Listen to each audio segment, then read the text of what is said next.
अस्सलाम वालेकुम students, how are you? I hope you are fine.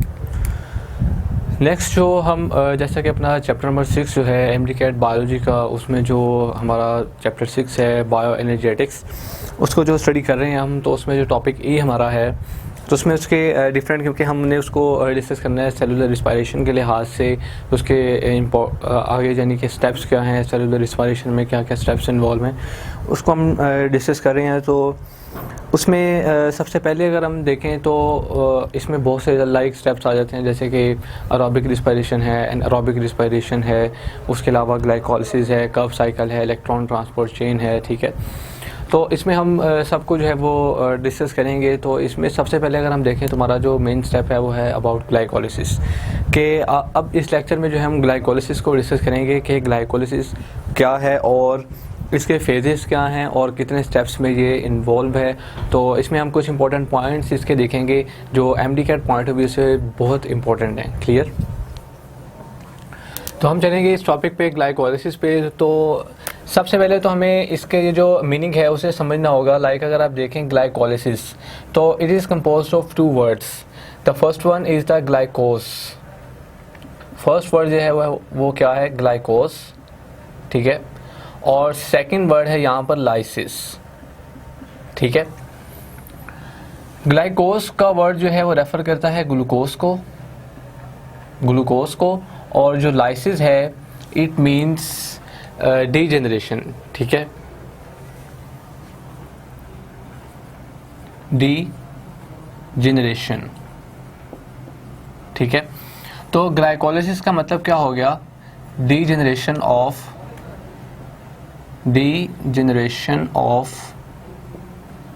Glucose. Clear? तो अब अगर एमसीक्यू में अगर आपसे पूछा जाए ग्लाइकोलिसिस का मीनिंग, तो आप इजीली बता सकते हैं कि जो डीजेनरेशन है ग्लूकोज की वो क्या होती है? ग्लाइकोलिसिस होती है। क्लियर? तो इसी चीज़ को हम लेके चलते हैं ग्लाइकोलिसिस के। इसके मतलब कुछ जो एग्ज़ाम में पूछे जाने वाले क्वेश्चंस हैं उनमें से लाइक अगर आप देखें तो ग्लाइकोलिसिस जो है इसकी लोकेशन क्या है? लोकेशन कि ये होती कहाँ पे है?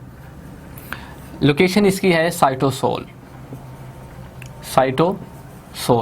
यानी कि जो सेल का साइटोप्लाज्म है उसके अंदर जो साइटोसोल वाला रीजन है वहाँ पर जो है ये परफॉर्म होती है ग्लाइकोलिसिस। क्लियर? इसके अलावा अगर आप देखें ग्लाइकोलिसिस जो है तो ये एक इस तरह का प्रोसेस है जिसमें ग्लूकोज इसकी ब्रेकिंग होती है, ये कन्वर्ट हो जाता है पायरूवेट में, ठीक है। ग्लूकोज जो है इसका फार्मूला है आपके पास C6H12O6, जबकि जो पायरूवेट है ये है आपके पास C3H4O3। तो ग्लूकोज से जो पायरूवेट में कन्वर्जन है ये हमारे पास क्या प्रोसेस है? ग्लाइकोलिसिस का। क्लियर? ये एक बहुत इंपॉर्टेंट एमसीक्यू जो है वो पूछा जाता है कि ग्लूकोज जो है ड्यूरिंग ग्लाइकोलिसिस किस फॉर्म में कन्वर्ट हो जाता है, तो वो है पायरूवेट की फॉर्म। क्लियर? इसके अलावा जो ग्लाइकोलिसिस है ये एक सीरीज़ है केमिकल रिएक्शंस की, series of chemical reactions. Clear?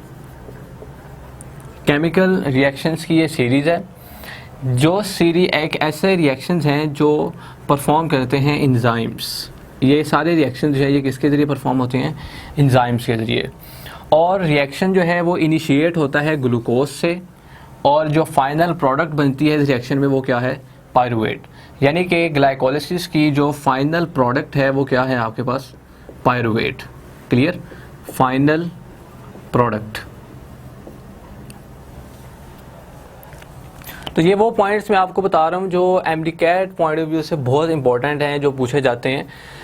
तो सीरीज़ ऑफ केमिकल रिएक्शंस, और ये इस तरह के केमिकल रिएक्शंस हैं कि इनमें स्टेप्स इन्वॉल्व होते हैं, ठीक है। ये स्टेप्स की सूरत में जो है वो परफॉर्म होते हैं। ये हम सारे स्टेप्स को देखेंगे कि किस तरह से जो ग्लूकोज है इसकी ब्रेकडाउन होती है इनटू पायरूवेट। तो ये स्टेप्स की फॉर्म में जो केमिकल रिएक्शंस है ये परफॉर्म होते हैं, और परफॉर्म किसके ज़रिए होते हैं? इंजाइम्स के ज़रिए। क्लियर? जो ग्लाइकोलिसिस है याद रखें इसके टू फेजेस हैं इसके, जिसमें फर्स्ट फेज़ होता है preparatory phase, preparatory phase, clear, और सेकंड फेज होता है ऑक्सीडेटिव फेज, ऑक्सीडेटिव फेज। तो अब अगर आपसे पूछा जाए कि जो ग्लाइकोलिसिस है ये कितने फेजेस पे इन्वॉल्व है, कितने फेजेस में कंप्लीट होती है, तो 2 फेजेस हैं इसके, प्रिपरेटरी फेज और ऑक्सीडेटिव फेज, क्लियर।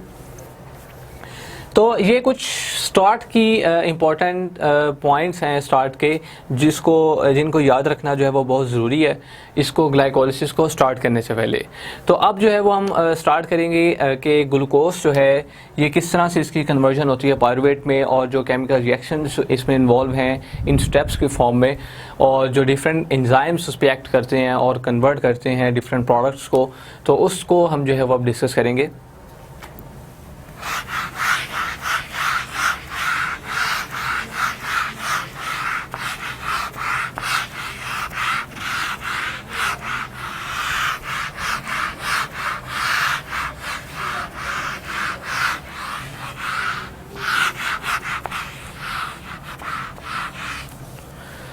तो हम स्टार्ट करते हैं। First of all we have a molecule of glucose. हमारे पास ग्लूकोज का एक मॉलिक्यूल है, क्लियर। सबसे पहले क्या होगा फर्स्ट स्टेप में, ये हमारा है फर्स्ट स्टेप, क्लियर। तो फर्स्ट स्टेप में क्या होगा कि ग्लूकोज की फॉस्फोराइलेशन होगी, ठीक है, किसके ज़रिए, एटीपी के मॉलिक्यूल के ज़रिए, और ये कन्वर्ट हो जाएगा एडीपी में, एडिनोसिन डाइफॉस्फेट में, और ग्लूकोज आगे जो है वो कन्वर्ट हो जाएगा ग्लूकोज 6 फॉस्फेट में, क्लियर।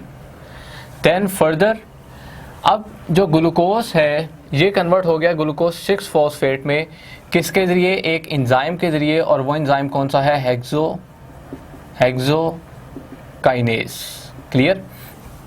सो हमें यहाँ से पता चल गया कि ग्लूकोज जब इसकी फॉस्फोराइलेशन हुई एटीपी के ज़रिए, यानी एटीपी का मॉलिक्यूल यहाँ पर यूज़ हुआ और वो आगे जो है वो रिड्यूस हो गया एडीपी में, और हमारे पास बन गया ग्लूकोज 6 फॉस्फेट। तो इस रिएक्शन को परफॉर्म करवाने वाला एंजाइम कौन सा है, हेक्सोकाइनेज, क्लियर।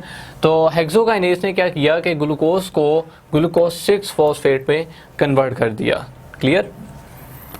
अब ये जो ग्लूकोज 6 फॉस्फेट बन गया, इस पे फर्दर एक एंजाइम आकर एक्ट करेगा, ठीक है। वो एंजाइम कौन सा होगा, वो होगा ग्लूकोज 6 फॉस्फेट आइसोमेरेज। जब ग्लूकोज 6 फॉस्फेट पे ग्लूकोज 6 फॉस्फेट आइसोमेरेज एंजाइम आकर एक्ट करेगा, तो ये ग्लूकोज 6 फॉस्फेट जो है ये कन्वर्ट हो जाएगा फ्रक्टोज 6 फॉस्फेट पे, क्लियर। देन ये जो मॉलिक्यूल हमारे पास बन गया फ्रक्टोज 6 फॉस्फेट, अब ये था हमारे पास फर्स्ट स्टेप, ठीक है, जिसमें ग्लूकोज जो था ये ग्लूकोज 6 फॉस्फेट में कन्वर्ट हो गया। सेकंड स्टेप हमारा ये था जिसमें ग्लूकोज 6 फॉस्फेट जो है by the action of glucose 6 phosphate isomerase ये कन्वर्ट हो गया फ्रक्टोज 6 फॉस्फेट में, क्लियर। अब यहाँ से हमारा जो थर्ड स्टेप है वो इनिशिएट होगा, ठीक है। तो होगा क्या कि फ्रक्टोज 6 फॉस्फेट जो है यहाँ पर फर्दर, जैसे यहाँ पर हाइड्रोलिसिस फॉस्फोराइलेशन हुई थी ग्लूकोज की, सेम इस तरह से फ्रक्टोज 6 फॉस्फेट की फॉस्फोराइलेशन होगी by help of ATP molecule, ठीक है, और ये रिड्यूस होगा एडीपी में, आगे एडीपी में कन्वर्ट हो जाएगा। और यहाँ पर जो एंजाइम एक्ट करेगा वो एंजाइम कौन सा होगा, वो होगा फॉस्फोफ्रक्टोकाइनेज, ठीक है जी। तो जब फ्रक्टोज 6 फॉस्फेट पे एंजाइम एक्ट करेगा फॉस्फोफ्रक्टोकाइनेज, और एटीपी के जरिए फॉस्फोराइलेशन होगी और प्रोड्यूस होगी एडीपी, तो ये जो फ्रक्टोज 6 फॉस्फेट है ये कन्वर्ट हो जाएगा फ्रक्टोज 1,6 बिसफॉस्फोग्लिसरेट में, बिसफॉस्फोग्लिसरेट में,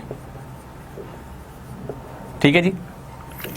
तो ये यहाँ तक आपने 3 स्टेप्स इसके डिस्कस कर लिए, ठीक है, जिसमें हम ग्लूकोज से कहाँ तक पहुँच गए, फ्रक्टोज 1,6-बिसफॉस्फोग्लिसरेट तक। क्लियर। देन अब हम अगर देखें तो हमारे पास अब ये स्टेप जो है, यहाँ से इस स्टेप से आगे हमारे पास 2 प्रोडक्ट्स आएंगी। क्लियर। लाइक सबसे पहले तो अगर आप देखें तो हम ग्लूकोज से स्टार्ट हुए, ग्लूकोज से स्टार्ट होकर हम आए फ्रक्टोज 1,6-बिसफॉस्फोग्लिसरेट तक। यहाँ तक हमारे पास एक फेज था, जैसे कि हमने प्रीवियसली डिस्कस किया कि जो ग्लाइकोलिसिस है ये 2 स्टेप्स इसके होते हैं, ठीक है, जिसमें कि हमारे पास एक स्टेप होता है इसका जो प्रिपरेटरी फेज़ है और एक स्टेप इसका होता है ऑक्सीडेटिव फेज़। तो अभी जो हमने ये डिस्कस किया, जब इसकी ब्रेकडाउन होगी तो इसकी ब्रेकडाउन से जो प्रोडक्ट्स बन जाएंगी तो हमारा जो प्रिपरेटरी फेज़ है वो क्लियर हो जाएगा। ठीक है। तो अब हमने ये देखना है कि ये जो फ्रक्टोज 1,6-बिसफॉस्फोग्लिसरेट हमारे पास आ गया है, अब इस पर फर्दर जो एंजाइम्स हैं वो एक्ट करेंगे और इसको कन्वर्ट करेंगे। लाइक इसी को हम जो है वो एज इट इज एरो देकर जो है ऊपर की तरफ यहाँ पे लिख लेते हैं। लाइक हमारे पास है फ्रक्टोज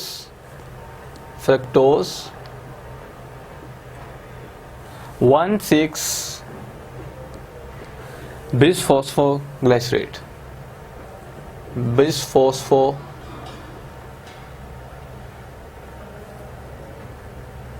ग्लिसरेट। क्लियर। अब इससे फर्दर आगे जो है वो हमारे पास 2 प्रोडक्ट्स जो हैं वो अपडेट होती हैं। यहाँ तक हमारे 3 स्टेप्स क्लियर हो गए। अब ये जो हमारा है ये इनिशिएट होगा 4th स्टेप। क्लियर। यहाँ से स्टार्ट होगा हमारा 4th स्टेप, यानी कि ये जो फ्रक्टोज 1,6-बिसफॉस्फोग्लिसरेट है इसी को यहाँ पे लिखा। अब यहाँ से हमारा जो 4th स्टेप है वो इनिशिएट होगा। अब ये जो फ्रक्टोज 1,6-बिसफॉस्फोग्लिसरेट है यहाँ पर जो है फर्दर एक एंजाइम आकर एक्ट करेगा और वो एंजाइम कौन सा होगा, वो होगा फ्रक्टोज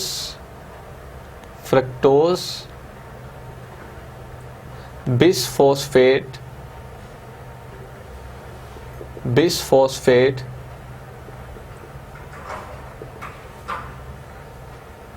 एल्डोलेज। क्लियर। तो फ्रक्टोज बिसफॉस्फेट एल्डोलेज जब आकर इस पे एक्ट करेगा तो फ्रक्टोज 1,6-बिसफॉस्फेट जो है ये 2 फॉर्म्स में आगे कन्वर्ट हो जाएगा। क्लियर। इसके आगे से 2 फॉर्म्स बन जाएंगी। ठीक है, जिसमें एक फॉर्म आएगी हमारे पास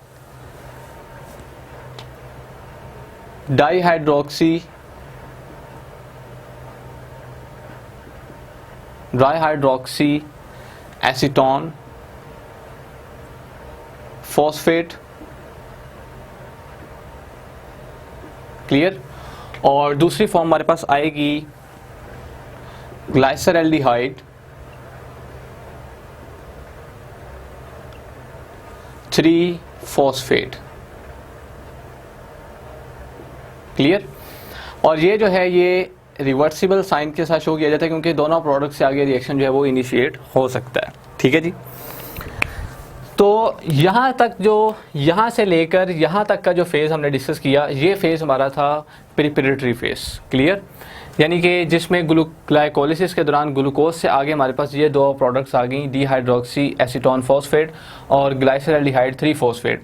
यहाँ तक जो हमारा था ये क्या था, प्रिपरेटरी फेज़। ठीक है जी। यानी ये अब हमने अपना जो प्रिपरेटरी फेज़ है वो कंप्लीट कर लिया। प्रिपरेटरी फेज़ हमारा जो है वो क्लियर हो गया। ठीक है जी। देन अब हमने ये देखना है कि जो ग्लाइसरएल्डिहाइड 3-फॉस्फेट है इस पे फर्दर जो है वो एंजाइम्स एक्ट करते हैं और इससे आगे 2 प्रोडक्ट्स बन जाती हैं। Clear.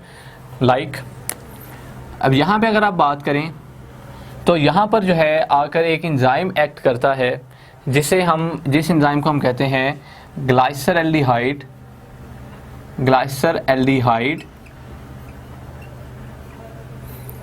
3-फॉस्फेट dehydrogenase.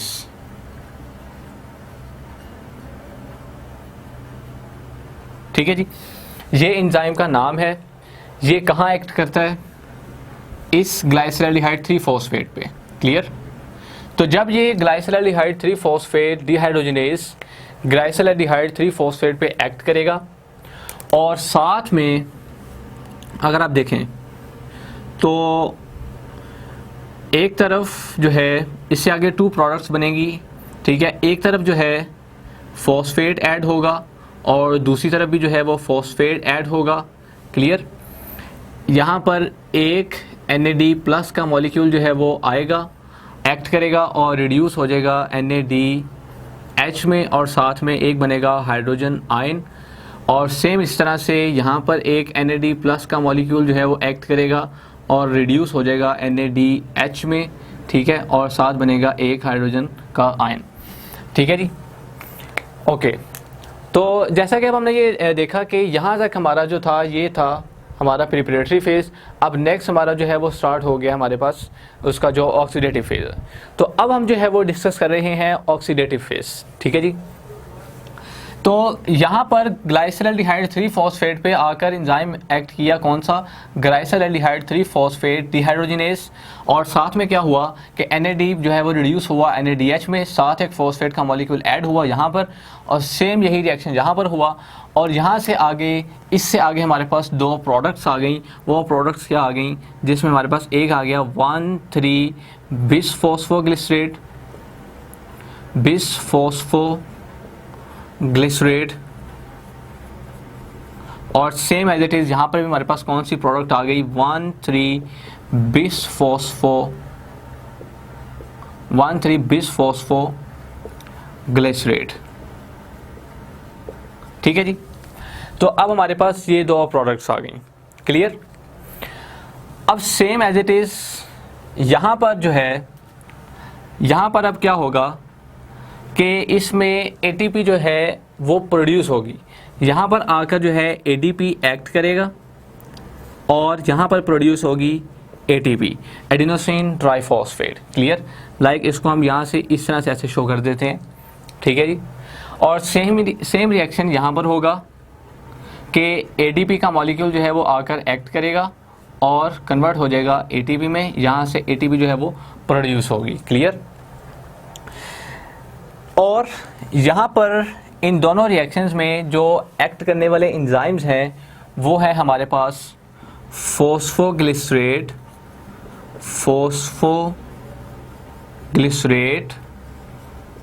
Kinase. Clear? Phosphoglycerate kinase, ये एंजाइम जो है इस पे भी एक्ट करेगा और इस पे भी एक्ट करेगा, और साथ में ADP का मॉलिक्यूल यूज़ होकर कन्वर्ट होगा ATP में।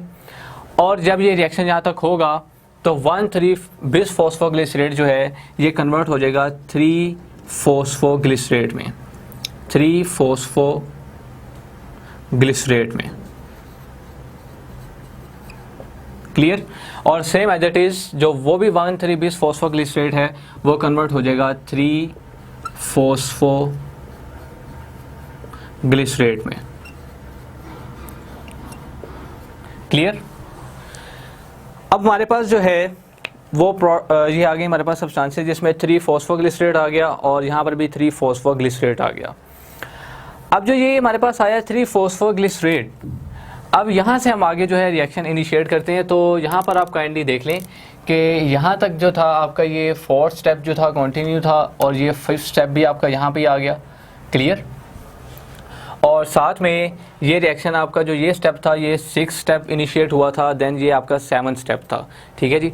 यानी ये वाला जो था आपका 6th स्टेप कंसिडर किया जाएगा और ये वाला जो था वो आपका 7th स्टेप जो था वो कंसिडर किया जाएगा 3 फॉस्फोग्लिसरेट पे।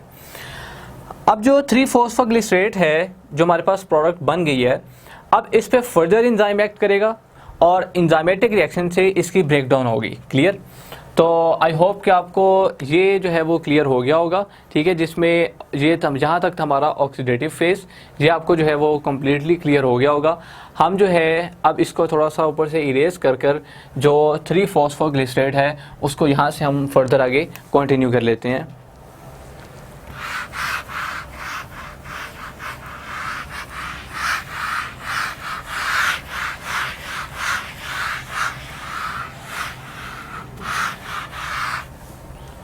ओके, तो हमारे पास जो प्रोडक्ट्स यहाँ पर आ गई वो क्या था, 3-फॉस्फोग्लिसरेट जो यहाँ से आया, एक हमारे पास था ये होगा 3-फॉस्फोग्लिसरेट, और सेम एज इट इज़ यहाँ पर भी दूसरा 3-फॉस्फोग्लिसरेट। क्लियर। और ये प्रोडक्ट कैसे बनी थी, इस एंजाइम की रिएक्शन की वजह से, और वो एंजाइम कौन सा है, फॉस्फोग्लिसरेट काइनेज। क्लियर। अब सेम एज इट इज़ यहाँ पर अगर आप देखें तो यहाँ पर भी एक एंजाइम एक्ट करेगा इन दोनों पे, और वो एंजाइम कौन सा होगा, वो होगा फॉस्फोग्लिसरेट म्यूटेज। ठीक है, ये एंजाइम जब इन दोनों पे एक्ट करेगा तो इन दोनों को कन्वर्ट कर देगा, इनकी ब्रेकडाउन कर देगा 2-फॉस्फोग्लिसरेट में, और सेम एज इट इज इसकी भी जब ये इस पे भी एक्ट करेगा और ये इस पे भी एक्ट करेगा, तो इन दोनों की इस एंजाइमेटिक रिएक्शन की वजह से ब्रेकडाउन हो जाएगी 2-फॉस्फोग्लिसरेट में, 2-फॉस्फोग्लिसरेट में। ठीक है जी। अब फर्दर अगर आप देखें तो ये रिएक्शन जो यहाँ तक आपके पास पहुँचा, ठीक है, अब यहाँ पर जो है इस रिएक्शन में क्या होगा कि इस रिएक्शन में यहाँ पे भी H2O का मॉलिक्यूल एक रिलीज़ होगा, और यहाँ पर भी एक H2O का मॉलिक्यूल जो है वो रिलीज़ होगा। क्लियर। यानी 2-फॉस्फोग्लिसरेट से भी एक H2O का मॉलिक्यूल रिलीज़ होगा, और 2-फॉस्फोग्लिसरेट से इधर से भी एक H2O का मॉलिक्यूल रिलीज़ होगा, और इन दोनों पे फिर फर्दर एक एंजाइम एक्ट करेगा, और वो एंजाइम जो है हमारे पास होगा जिसे हम कहते हैं फॉस्फोफिनोल पायरुवेट, फॉस्फोफिनोल,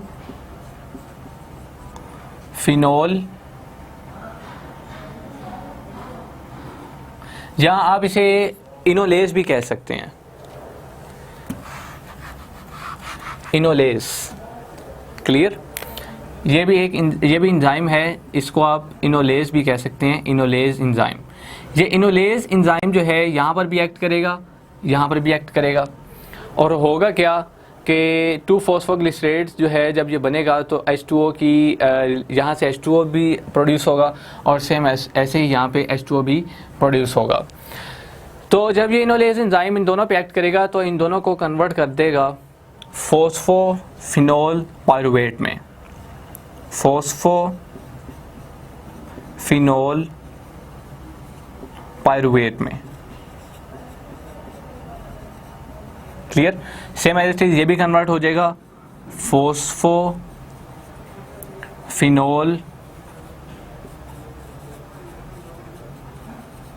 पायरुवेट में। क्लियर। अब सेम एज इट इज यहाँ पे भी क्या होगा कि ADP जो है वो आकर यूज़ होगी, और ATP जो है वो यहाँ पर प्रोड्यूस होगी। क्लियर। और सेम एज इट इज इस पे भी ADP का मॉलिक्यूल आकर एक्ट करेगा और कन्वर्ट करेगा इसको किसमें, ATP में। ठीक है, यानी यहाँ पर भी एक ATP प्रोड्यूस हो गई, और यहाँ पर भी एक ATP जो है वो प्रोड्यूस हो गया। अब यहाँ पर जो है एक एंजाइम एक्ट करेगा, वो है पायरुवेट काइनेज। ठीक है, जब पायरुवेट काइनेज इन दोनों पे एक्ट करेगा तो इनको कन्वर्ट कर देगा पायरुवेट में, ये भी पायरुवेट में कन्वर्ट हो जाएगा, और ये भी जो है वो पायरुवेट में कन्वर्ट हो जाएगा। क्लियर। तो ये हमारे पास जो है these are the phases of glycolysis, जिसमें जो यहाँ तक हमने जो प्रीवियसली फेज़ डिस्कस किया वो था प्रिपरेटरी फेज़। यहाँ से जो हमने लेकर यहाँ तक जो फेज़ डिस्कस किया ये था ऑक्सीडेटिव फेज़। प्रिपरेटरी फेज़ इसको इसलिए बोला जाता है क्योंकि यहाँ पर ATP जो है वो यूज़ होते हैं, और ऑक्सीडेटिव फेज़ इसको इसलिए बोला जाता है क्योंकि यहाँ पर जो है ATP जो है वो प्रोड्यूस होते हैं। फ़र्क जो मेन डिफरेंस है प्रिपरेटरी फेज़ और ऑक्सीडेटिव फेज़ में वो ये है कि जो प्रिपरेटरी फेज़ है वहाँ पर जो एटीपी हैं वो यूज़ होते हैं, जबकि जो ऑक्सीडेटिव फेज़ हैं यहाँ पर एटीपी जो है वो प्रोड्यूस होते हैं। क्लियर।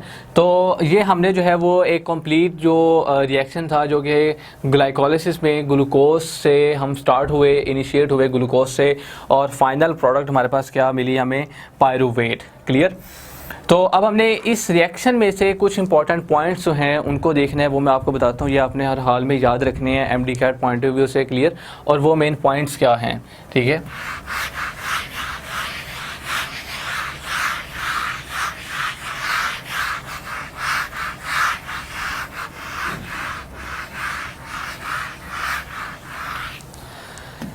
इसमें से कुछ इंपॉर्टेंट पॉइंट्स आपको पता होना चाहिए।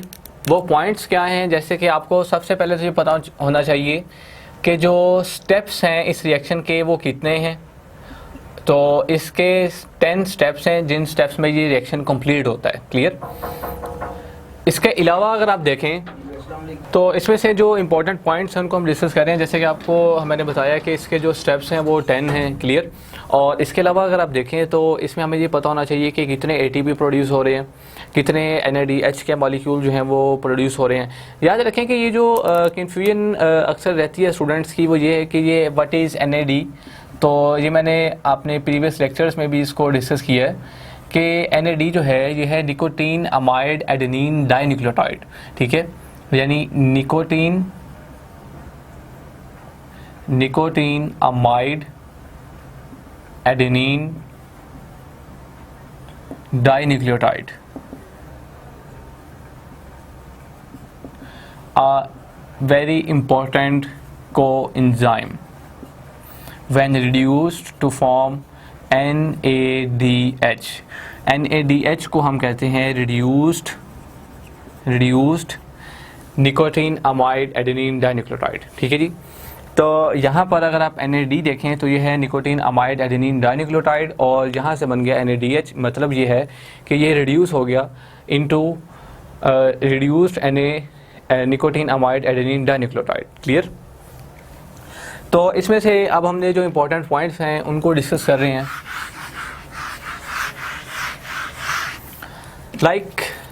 अगर अब हम देखते हैं कि इसमें जो ATP हैं ये कितने प्रोड्यूस होते हैं।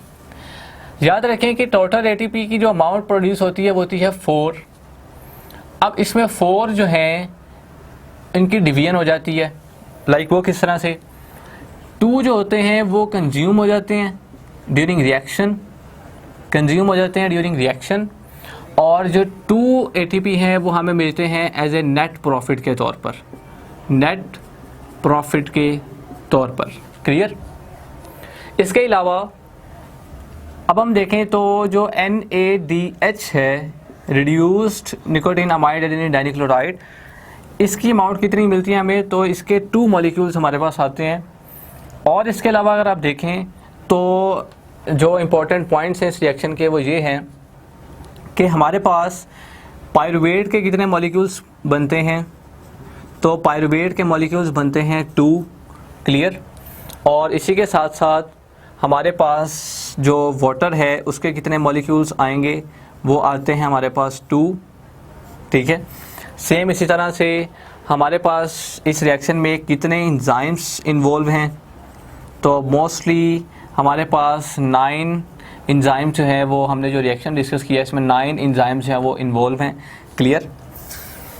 तो ये कुछ इंपॉर्टेंट पॉइंट्स हैं जो इस रिएक्शन के बहुत इंपॉर्टेंट हैं, जो अक्सर जो MDCAT के क्वेश्चंस हैं उनमें पूछे जाते हैं कि जो ग्लाइकोलिसिस है इसमें कितने स्टेप्स में ये इन्वॉल्व है, तो वो है 10 स्टेप्स। कितने ATP, टोटल ATP कितने प्रोड्यूस होते हैं 4, और वो ATP जो कंज्यूम हो जाते हैं वो कितने होते हैं, वो 2 होते हैं। नेट प्रॉफिट के तौर पर हमारे पास कितने मिलते हैं, 2।